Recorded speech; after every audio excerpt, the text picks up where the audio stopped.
Deus te abençoe, que Deus te guarde, que Deus te dê uma fé viva, preciosa, poderosa, uma fé capaz de mover montanhas.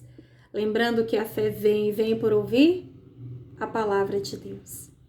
E é aí que você coloca a sua fé em ação, não apenas ouvir. Você já viu aquele ditado no mundo que diz que, fulano, aquilo ali entra no ouvido e sai no outro? Pois é, um ditado que nós ouvimos aí no mundo em que nós vivemos. Quanto mais em relação às coisas de Deus. Não basta apenas eu ouvir. Não basta eu ter decorado na ponta da língua o Salmo 23 ou o Salmo 91, como se fossem mais poderosos do que os outros.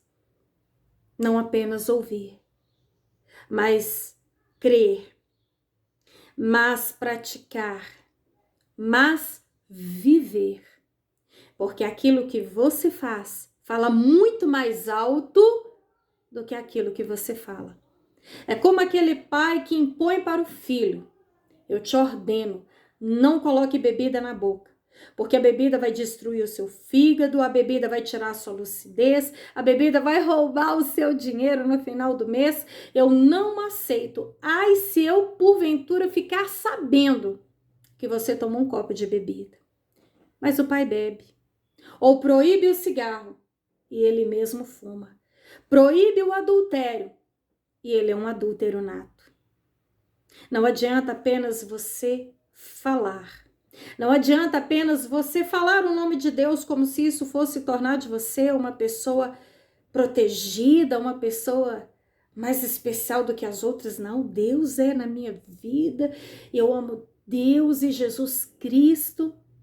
Se você não praticar a palavra dele, deixar a Bíblia aberta, apenas colhendo poeira e ficando dura com as suas páginas amarelas, se você não viver o que está escrito aqui. E nós vemos muito por aí, pessoas que enchem o peito para dizer Senhor, para chamar Deus de Pai, mas não é um filho obediente, não é um servo bom e fiel. A diferença não está apenas naquilo que você fala, mas naquilo que você vive, naquilo que de fato você pratica. Porque assim como Isaías declarou e Jesus trouxe isso à memória no Novo Testamento, o povo honra a Deus com os lábios, mas o coração está muito longe dele. Quero compartilhar com você Lucas capítulo 6, a partir do versículo 46. Por que vocês me chamam Senhor, Senhor, e não fazem o que eu digo?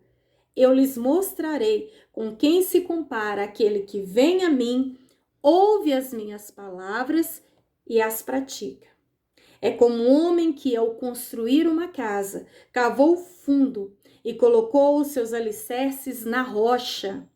Quando veio a inundação, a torrente deu contra aquela casa. Mas essa casa não foi abalada, porque estava bem construída. Mas aquele que ouve as minhas palavras e não as pratica é como um homem que construiu a sua casa sobre o chão, sem alicerces. No momento em que a torrente deu contra aquela casa, ela caiu e a sua destruição foi completa.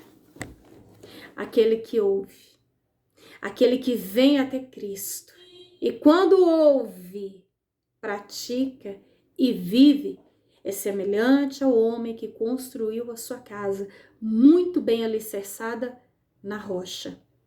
Quando soprar os ventos, vier a tempestade, a torrente chuvosa, quando bater contra aquela casa, ela vai ficar de pé, porque ela foi firmada na rocha. Esse é o que ouve e pratica. Mas aquele que ouve, entra no ouvido e sai no outro, né? Eu sei, né? É isso aí que Deus fala, é a Bíblia, né? Mas não vive. É como um homem que também construiu a sua casa, porém apenas no chão, de forma rasa, sem alicerces profundos. Quando vier a chuva, quando transbordar os rios, o vento bater contra aquela casa, a mesma situação da primeira, a casa vai cair. E grande será a sua queda. Destruição completa. porque apenas ouviu. E a sua casa não foi bem estruturada na rocha. E dentre tantas comparações a respeito de Cristo, uma delas é a pedra angular, a pedra de esquina, a rocha, aquela que é a base para uma construção firme e muito bem alicerçada.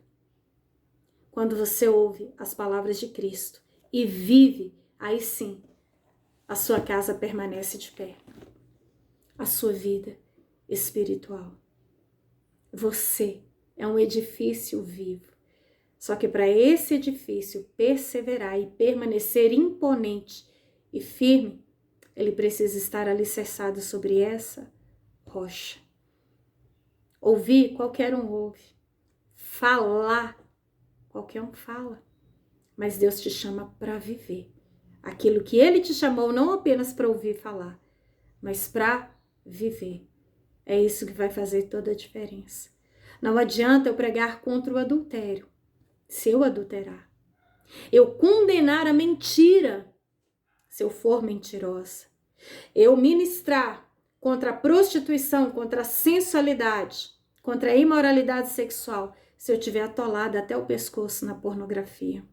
Eu condenar vícios, se porventura eu ser um poço de vícios. Dá para entender? Claro, não é? Assim é você. Deus te chamou para crer, mas para viver. Porque aquilo que você vive até no seu silêncio fará toda a diferença diante daquele que vê. E então eles verão a diferença na sua vida. Eis aí a diferença entre aquele que serve, entre aquele que não serve, entre aquele que não pratica e aquele que pratica. Amém?